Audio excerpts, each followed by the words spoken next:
Hello दोस्तों, नमस्कार। मैं विष्णु कुमार स्वागत करता हूं सभी के आज की इस वीडियो क्लासेस में। दोस्तों, आज की इस वीडियो क्लासेस में हम लोग जानने वाले हैं संख्या के बारे में। जैसा कि दोस्तों हम लोगों ने पिछले वीडियो में सीख चुका था कि अंक क्या होते हैं, अंक के कितने प्रकार होते हैं, अंक के कौन कौन से गुण होते हैं, ये सब दोस्तों हम लोगों ने जाना था।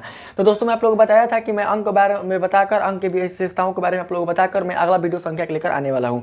तो दोस्तों जिस प्रकार से आप लोग ये जान चुके हैं कि आपके गणित का जो मूलाधार है, जो गणित का जो आधार स्तंभ है, वो है आपका संख्या। अर्थात संख्या के कारण दोस्तों आपके गणित का अस्तित्व मिला, और संख्याओं के कारण दोस्तों हम अपने गणित का पहचान कर पाए, इसकी वास्तविकता से दोस्तों हम परिचय कर पाए, अर्थात इसका हम पहचान कर पाए। अगर दोस्तों आपका संख्या नहीं होता तो शायद ही दोस्तों हम गणित की वास्तविकता से हम ज्ञान कर पाते, या इसके अस्तित्व के बारे में दोस्तों हम जान पाते हैं। तो इसका अस्तित्व देने वाला, इसका सृजन करता जो है दोस्तों, कौन था आपका? वो था आपका संख्या। और हमने बताया था दोस्तों कि जिस प्रकार से आपके गणित का आधार स्तंभ, गणित का मूलाधार आपका संख्या है, उसी प्रकार से संख्याओं का जो मूलाधार है, संख्याओं का जो सृजन करता है, वो कौन है दोस्तों? आपका अंक है। तो दोस्तों अंक के लिए मैंने वीडियो दोनों बना रखा है, और आप लोग उसको पहले देख लीजिएगा। और जो भी स्टूडेंट नए हैं मेरे इस वाले वीडियो पर, तो सबसे पहले अंक के बारे में जान लेंगे कि अंक वास्तव में होता क्या है। तो उसके लिए दोस्तों मैंने अपने दोनों वीडियो को इस वाले वीडियो के डिस्क्रिप्शन बॉक्स पे उसका लिंक दे दिया है। तो प्लीज़ दोस्तों सबसे पहले आप लोग उस वीडियो को देख लीजिएगा, तब जाकर आप इसको देखने का प्रयास कीजिएगा। क्योंकि दोस्तों जब आप अंक के बारे में जान लेते हैं, अंक के बारे में दोस्तों आप उसका अध्ययन कर लेते हैं, तो इसे समझने में आपको कोई भी परेशानी नहीं होगी, ठीक है। क्योंकि दोस्तों जो संख्या का जो मेन जो कनेक्शन है, जो इसका मेन जो दोस्तों संबंध है, वो आपके किससे है? वो आपके अंक से ही है। तो सबसे पहले हमको अंक के बारे में जानना अति आवश्यक है, इसलिए मैंने दोस्तों सबसे पहले आप लोगों को अंक के बारे में बताया है। तो आइए दोस्तों हम जानते हैं अपने टॉपिक के बारे में कि संख्या वास्तव में होता क्या है, ठीक। तो दोस्तों जितना आप संख्या को आसान समझते हैं, संख्या के डिफिनेशन को आप दोस्तों आसान भाषा में आप समझते हैं, दोस्तों इसका डिफिनेशन कोई उतना भी आसान नहीं है। अर्थात संख्या का डिफिनेशन करने देने में, इसको परिभाषित करने में हमारे कोई भौतिक ज्ञानी दोस्तों लगे रहें कि इसकी एक संख्या का जो परिभाषा है, इसको हम कैसे परिभाषित कर सकते हैं। अर्थात इसका कोई भी मतलब कि सटीक कोई इसका परिभाषा नहीं है। फिर भी दोस्तों आपके वैज्ञानिकों द्वारा एक परिभाषा यहाँ पर प्रतिपादित किया गया है दोस्तों, जिसको मैंने यहाँ पर लिखा है, जिससे दोस्तों आप ये समझ सकते हैं कि आपका जो संख्या है वास्तव में होता क्या है।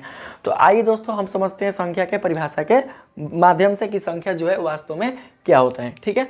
तो देख सकते हैं दोस्तों कि संख्या की परिभाषा मैंने इस प्रकार से बताया है कि किसी अंकगणित का, ठीक है, समझने का प्रयास कीजिए दोस्तों कि किसी अंकगणित का। अब देखते हैं कि अंकगणित वास्तव में क्या होते हैं, अर्थात अंकगणित के बारे में हम जानते हैं कि अंकगणित वास्तव में होता क्या है। अंकगणित दोस्तों आपके गणित का एक वह शास्त्र है जिसके अंतर्गत अंक से बनने वाले विभिन्न प्रकार के संख्याओं के अध्ययन और इसके विश्लेषणों का क्या दोस्तों किया जाता है? विवेचन किया जाता है, अर्थात उसका अध्ययन किया जाता है। अर्थात अंकगणित में हम संख्याओं से जुड़ी हुई इसके विभिन्न प्रकार के गुणों, इसके संक्रियाओं, इसके गणितीय संक्रियाओं का हम अध्ययन और विश्लेषण करते हैं, उसी को हम अंकगणित के नाम से जानते हैं। अंकगणित के अंतर्गत ही दोस्तों आपके संख्या पद्धति, अंक संख्या, परिमेय संख्या, वास्तविक संख्या, सारे के सारे आपके अंक गणित के अंतर्गत ही क्या होते हैं? आते हैं। तो इसीलिए हमने यहाँ पर लिखा है कि किसी अंकगणित का वह स्वरूप, स्वरूप का मतलब उसे कहा जाता है जिसका खुद का रूप हो, जिसे हम शब्द। अब दोस्तों यहाँ पर ध्यान देते हैं, शब्द किसे कहा जाता है, ठीक है। जैसा कि दोस्तों आप लोग हिंदी वर्णमाला के माध्यम से जानते होंगे कि शब्द उसे कहा जाता है जिसमें एक से अधिक वर्ण संयुक्त होकर एक नए स्वरूप का निर्माण करते हैं, उसको हम बोलते हैं शब्द। मतलब कि जैसे कि मान के चलते हैं कि अगर एक कॉन्सोनेंट अगर आपका मान के चलते हिंदी का क है, ठीक, और एक आपका ल है और एक आपका म है, तो तीनों मिलकर आपके क्या बनाते हैं? कलम। क्या बनाते हैं? कलम बनाते हैं। तो यहाँ पर जो आप देख रहे हैं कलम, ठीक है, ये तीनों के तीनों आपके क्या थे? ये तीनों के तीनों आपके वर्ण थे, अर्थात ये आपके व्यंजन वर्ण थे। और जब ये व्यंजन वर्णों को आपने तीनों को संयुक्त किया तो आपका क्या बना? शब्द बना, जिसको हम कलम के नाम से जानते हैं। तो इस प्रकार से आप तो ये जानते ही होंगे कि दो या दो से अधिक वर्णों के मेल से जो नया स्वरूप मिलता है उसको हम शब्द के नाम से जानते हैं। तो उसी प्रकार से दोस्तों हम यहाँ पर ये समझने का प्रयास करेंगे कि यहाँ पर क्या बोल रहा है कि अंकगणित का वह स्वरूप जिसे हम शब्द, तो अब ये शब्द के रूप में कैसे परिभाषित हो सकता है? तो सबसे पहले हमको ये देखना होगा कि जिस प्रकार से कलम के वर्णमालाएं आपके क ल म है, उसी प्रकार से आपके संख्याओं का भी कोई ना कोई वर्णमाला होगा। तो संख्याओं का जो वर्णमाला होता है, जो संख्याओं का जो मूलाधार होता है, वो होता है आपका अंक, जिसे दोस्तों मैंने अपने पहले वीडियो में आप लोगों को बता दिया था, ठीक है, कि अंक होता था। अंक के कारण ही आपके गणित के इतने सारे संपूर्ण संख्याओं का, इतने सारे विभिन्न प्रकार की संख्याओं का निर्माण और उत्पत्ति हो पाया है। तो दोस्तों आप ये देख सकते हैं कि आपके 0 से लेकर आपके 9 तक हमने क्या लिखा है? अंक लिखा है, ठीक है।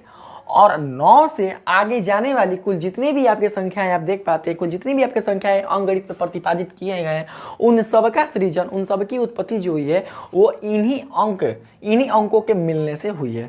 अर्थात इन्हीं अंकों के कारण आपके 10 बना, यानी 1 और 0 से आपका 10 बना, 1 से आपका 11 बना, 9 से आपका 99 बना, 100 से आपका 100 बना। उसी प्रकार से 1000, 10,000, लाख, आप जो भी मतलब बनाना चाहते हैं आप उसको बना सकते हैं। तो शब्द का मतलब होता है कि जिसमें एक से अधिक अंक क्या होते हैं, संयुक्त होकर एक नए स्वरूप का निर्माण करते हैं, एक नए अंकगणितीय स्वरूप का निर्माण करते हैं, उसको हम शब्द के नाम से जानते हैं। तो यहाँ पर दोस्तों आप देख सकते हैं कि एक है आपका 3, तो 3 क्या है आपका अंक है, क्योंकि हम बताए थे कि ये किसी संख्या क्या है, एक मूल इकाई है। और हम बताए थे कि किसी संख्या का हर वो इकाई अंक जो अपने इकाई स्वरूप में व्यक्त करता है, अपने इकाई स्वरूप में रहता है, तो वो अंक रूप में जानी जाती है। तो ये 3 हो गया। अब इसी 3 के साथ अगर हम 4 को जोड़ दें तो ये हो गया दोस्तों आपका शब्द। क्या हो गया, शब्द। कैसे, क्योंकि जिस प्रकार से आपके एक से अधिक वर्णों से मिलकर आपका शब्द निर्माण हुआ है, उसी प्रकार से आपके एक वर्ण हो गए 3 और एक वर्ण हो गया आपका 4, और ये दोनों वर्ण यानी ये दोनों अंक एक दूसरे से मिलकर क्या कर रहे हैं, आपके शब्द का निर्माण कर रहे हैं। तो आप ये समझ सकते हैं कि 34 क्या है, आपका एक संख्या है। उसी प्रकार से अगर हम यहाँ पर लिखेंगे 195, कितना लिखेंगे, 195 लिखेंगे, तो 195 में आप देख सकते हैं कि 195, यानी कि 1 भी आपका क्या है, अंक है, 9 भी आपका अंक है, 5 भी आपका अंक है। कहने का मतलब कि जिस प्रकार से कलम, ये तीनों वर्ण मिलकर आपके कलम का निर्माण किए, उसी प्रकार से एक अंक 1, एक अंक 9 और एक अंक 5, ये तीनों मिलकर 195 का निर्माण किए, जो आपके शब्द के रूप में जाने जाते हैं। तो शब्द मतलब क्या हुआ दोस्तों, यानी कि आपके 10 से अनंत तक जाने वाली आपको जितनी भी आप अंकगणित के स्वरूप को देख पाते हैं, वो सारे के सारे आपके अंकगणितीय स्वरूप आपके क्या कहलाते हैं दोस्तों, आपके संख्या के नाम से जानी जाती है। तो शब्द के बारे में आप समझ सकते हैं। अगला है आपका प्रतीक। प्रतीक का मतलब संकेत, मतलब जिसको हम सांकेतिक विधि से सूचित कर दे उसी को हम प्रतीक के नाम से जानते हैं। प्रतीक को दोस्तों हम अंक के नाम से भी जानते हैं, क्योंकि आप जानते हैं कि किसी संख्याओं को लिखने का यानी उसको प्रतीक करने का जो काम करता है वो कौन करता है, आपका अंक। यानी हमको 34 लिखना था, क्या लिखना था, हमको 34 लिखना था। तो 34 में हमने 3 अंक का इसी अंक से प्रतीक के रूप में लिया, हमने 4 इसी अंक से प्रतीक के रूप में लिया, यानी हमने 3 और 4 प्रतीक के रूप में क्या किया दोस्तों, यहाँ पर रखा है। यानी सांकेतिक विधि से दर्शाया है कि 3 और 4 क्या है, आपका एक प्रकार का प्रतीक है, ठीक है, जिसको हम 34 के नाम से जानते हैं। तो इसको शब्द के साथ साथ हम प्रतीक में भी क्या कर सकते हैं, व्यक्त कर सकते हैं। तो जरा देखिएगा दोस्तों कि प्रतीक को हम कैसे कैसे व्यक्त कर सकते हैं। तो यहाँ पर आपका जो प्रतीक होगा वो 1 भी हो जाएगा, यहाँ पर जो आपका प्रतीक होगा वो 5 भी हो जाएगा, यहाँ पर जो आपका प्रतीक होगा वो 6 भी हो जाएगा। प्रतीक का मतलब जिसको हम सांकेतिक विधि से सूचित कर दें, यानी 1 का संकेत होता है 1 का संकेत होता है ऐसा, 5 का संकेत होता है ऐसा, 6 का संकेत होता है ऐसा, जो कि हमारे लिपि के माध्यम से बताया गया है, ठीक है।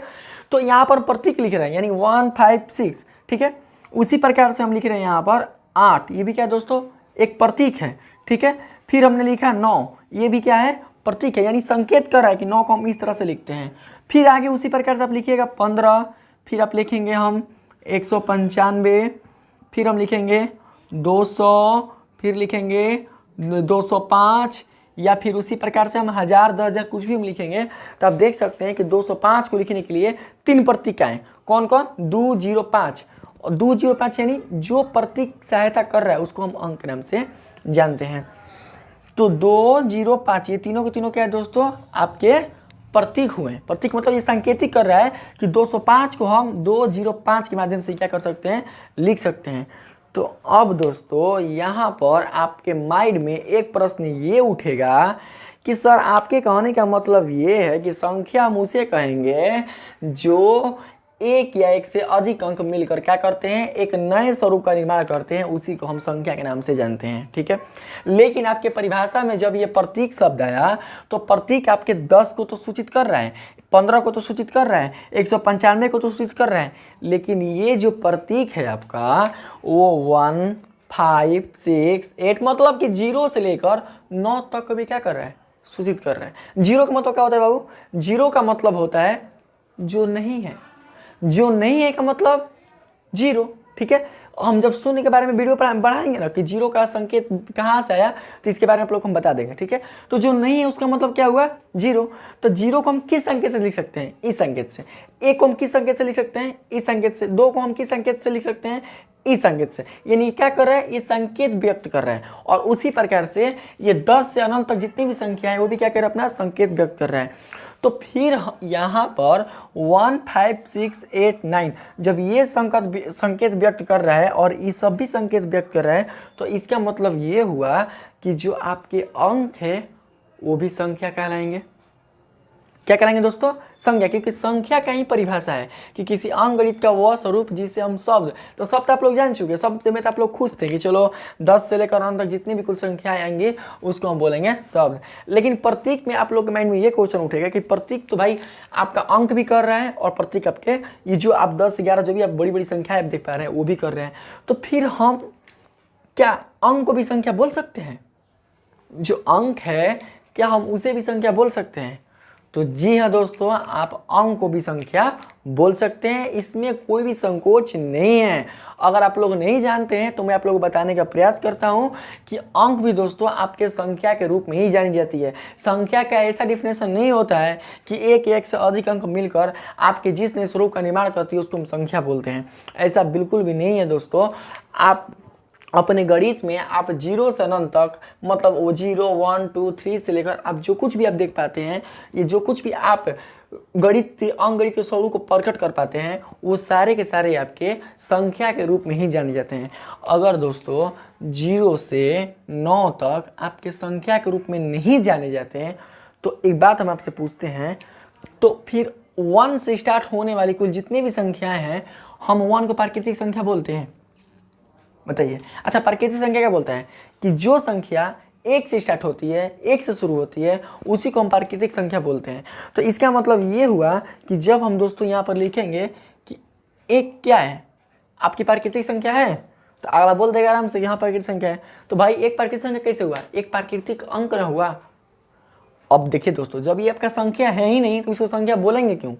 तो दोस्तों इसको हम संख्या बोल सकते हैं, 1 को क्या बोल सकते हैं, संख्या हम बोल सकते हैं कि ये क्या है, एक प्राकृतिक संख्या है। उसी प्रकार से अगर हम ये बोलेंगे आपको कि 0 से लेकर अनंत तक जाने वाली कुल जितनी भी संख्या है उसको हम पूर्ण संख्या बोलेंगे, तो कहेंगे कि 0 क्या है आपका, पूर्ण संख्या है कि नहीं है। तो अगला जो स्टूडेंट वो क्या कहेगा कि हाँ 0 एक पूर्ण संख्या है। अरे भाई 0 पूर्ण संख्या कैसे होगा, 0 तो अंक है, इसको तो पूर्ण अंक बोलेंगे, पूर्ण संख्या कैसे बोलेंगे।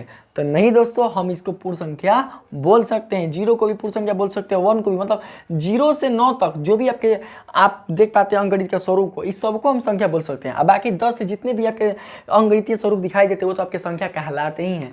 तो क्वेश्चन ये उठता है कि आखिर हम क्यों 0 1 2 3 4 5 6 को हम संख्या बोलेंगे जबकि ये अंक के रूप में जाने जाते हैं।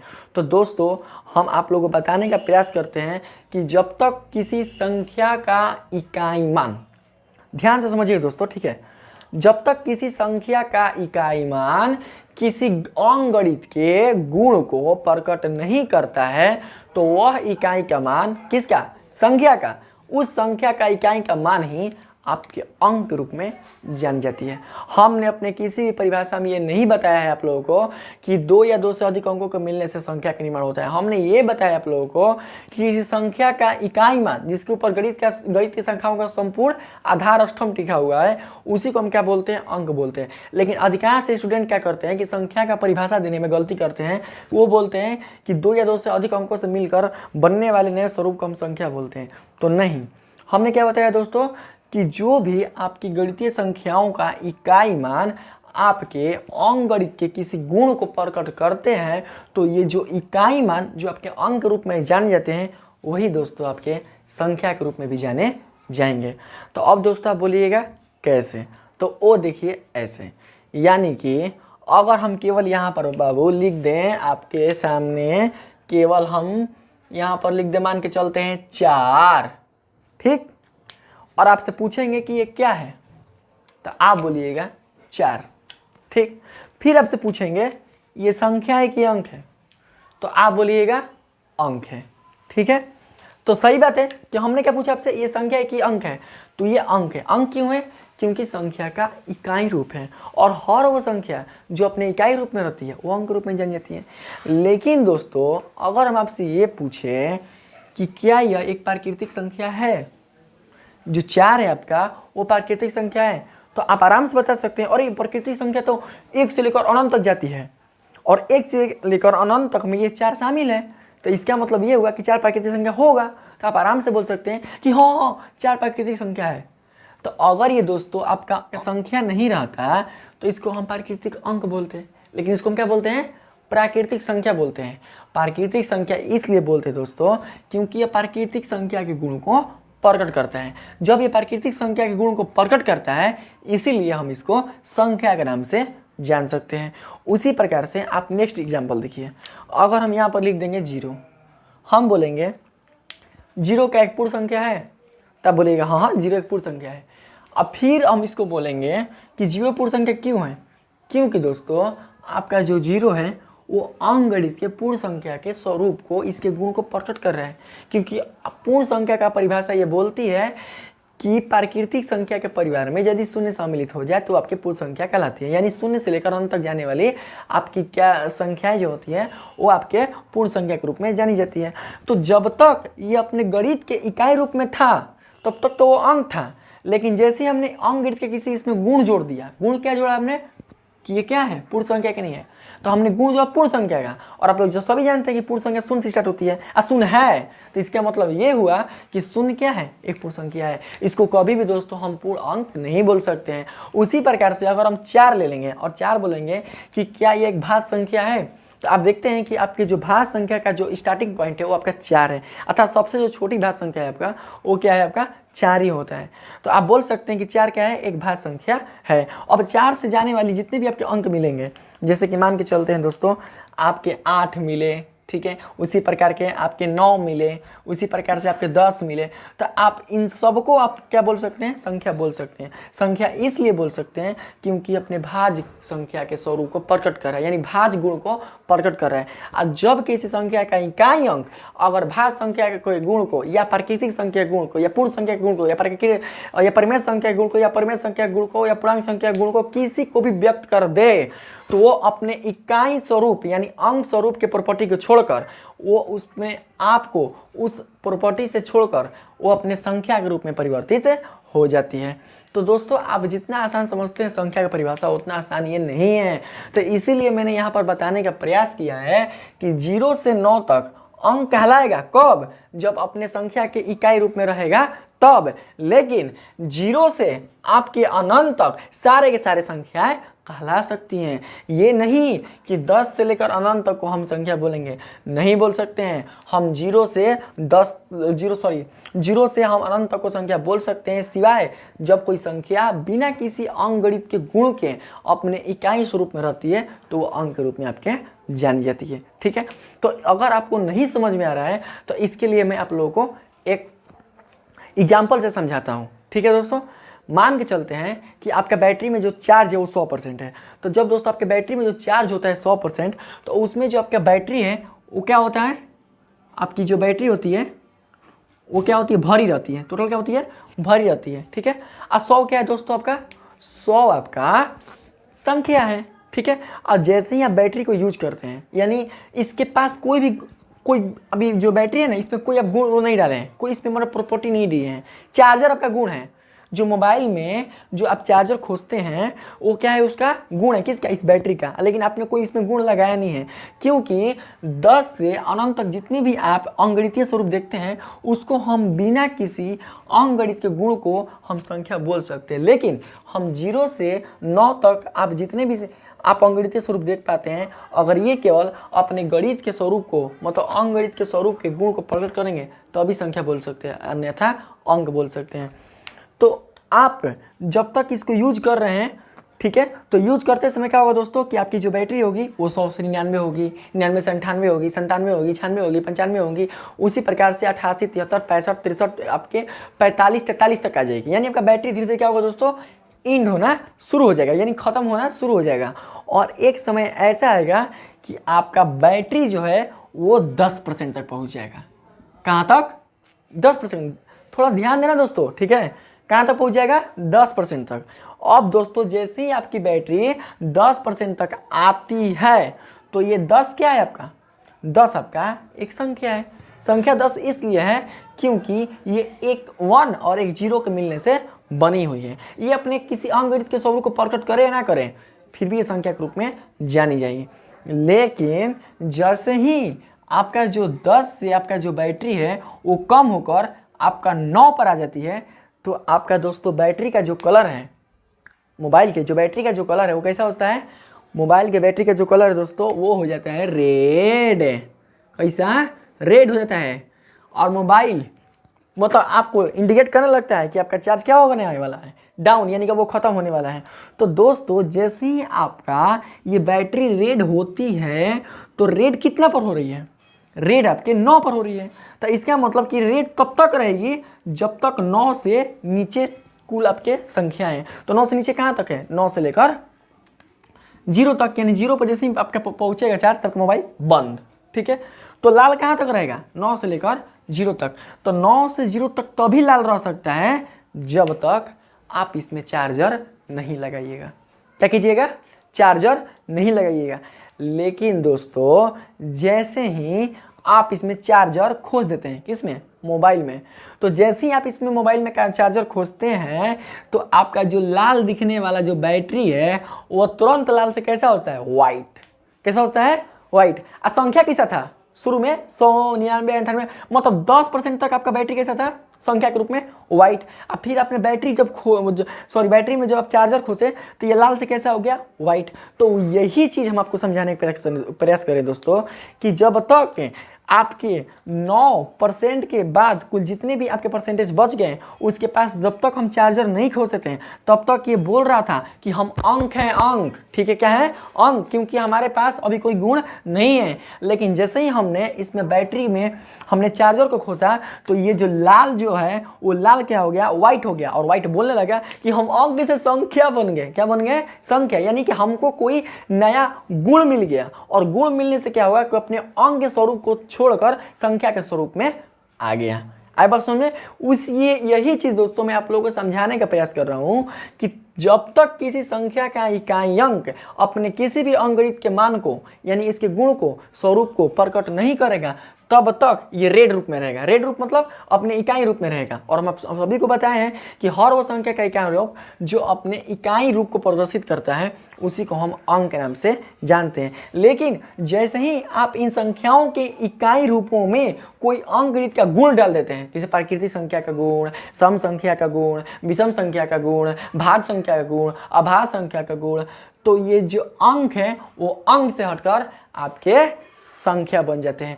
तो मुझे उम्मीद है दोस्तों कि अब आप ये समझ चुके होंगे कि अंक और संख्या दोनों अलग नहीं होते हैं, बल्कि हम 0 से लेकर सभी संख्याओं को हम संख्या बोल सकते हैं। इनफैक्ट हम 0, 1, 2, 3 क्यों, 3/4 को, 3.5 को, 5.6 को, √5 को, ये सारे आपके संख्याएं के रूप में जानी जाएंगी। क्योंकि √5 क्या है? वो बता रहा है कि हम वर्गमूल हैं, अपने गुण को व्यक्त कर रहा है। गुण को व्यक्त कर रहा है कि नहीं व्यक्त कर रहा है?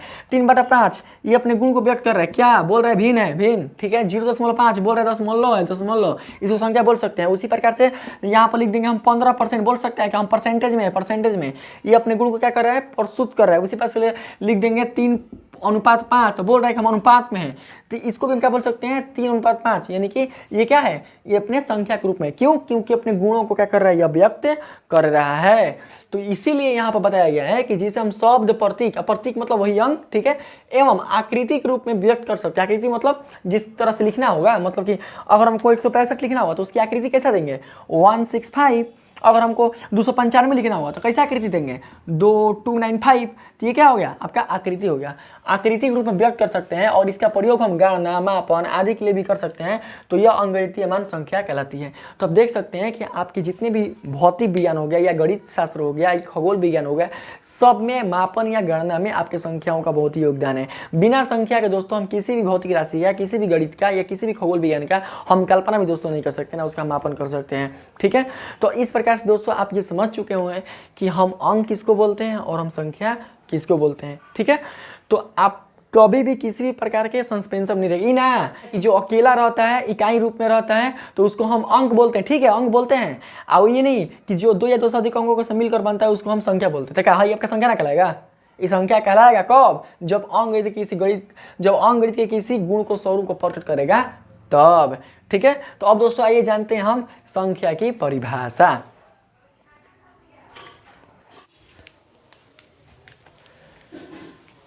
तो दोस्तों आइए हम जानते हैं संख्या के गुण के बारे में कि संख्या कौन कौन से गुण होते हैं। क्योंकि दोस्तों आप लोगों ने संख्या के बारे में सीख चुका है कि संख्या किससे कहते हैं, संख्या वास्तव में होता क्या है, संख्या का मतलब क्या होता है, ये सब दोस्तों मैंने आप लोगों को बता दिया था। अब जरा दोस्तों हम समझ लेते हैं संख्या का गुण क्या होता है, ठीक है। तो दोस्तों जितने भी मैंने यहाँ पर गुण लिखवाया है इसको दोस्तों आप लोग कॉपी पर नोट कर लीजिए, क्योंकि दोस्तों आपको संख्या के बारे में इतना सब कुछ कहीं नहीं मिल सकता है।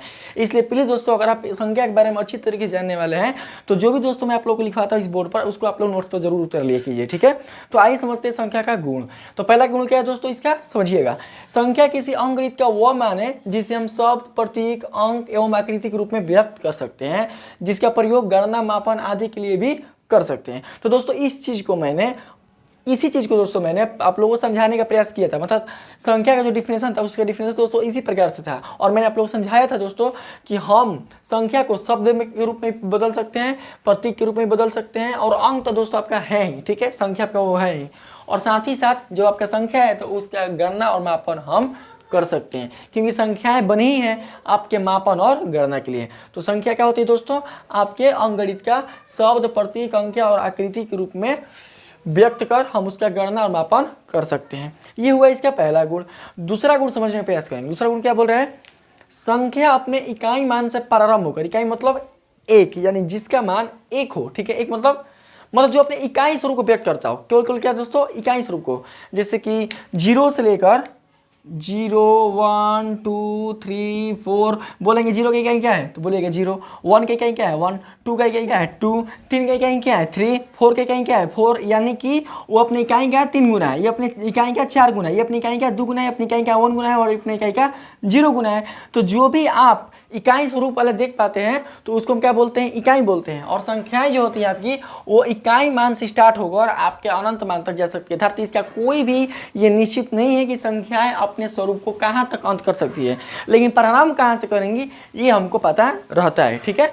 तो शून्य से लेकर कहाँ तक दोस्तों, अनंत तक संख्या क्या होती है, जा सकती है।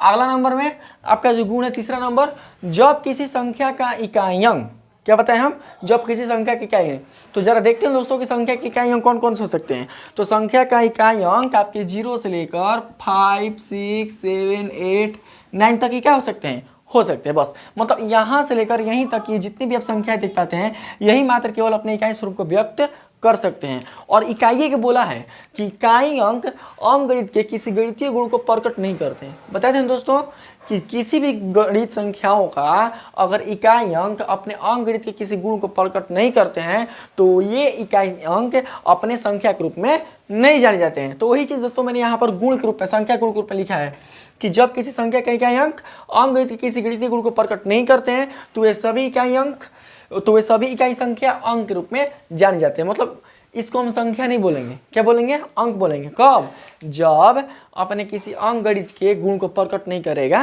तब। इसको भी दोस्तों मैं आप लोगों को बिल्कुल अच्छी तरीके से समझा दिया है।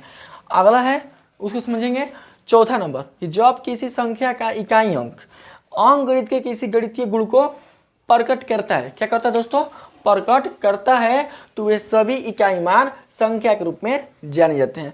मतलब जब ये अंकगणित के गुण को प्रकट नहीं करता था तब तक ये क्या था, संख्या अंक था। लेकिन जैसे ही ये अंक किसी अंकगणित के गुण को प्रकट करने लगे, मतलब 0 से लेकर अनंत तक पूर्ण संख्या को, 1 से लेकर अनंत तक प्राकृतिक संख्या को, 4 से लेकर अनंत तक आपकी भाज्य संख्या को, 2 से लेकर आपके अभाज्य संख्या को प्रकट करने लगे गुणों को, तो इसलिए इसको हम बोल सकते हैं कि ये क्या है, आपकी संख्याएँ हैं, ठीक है।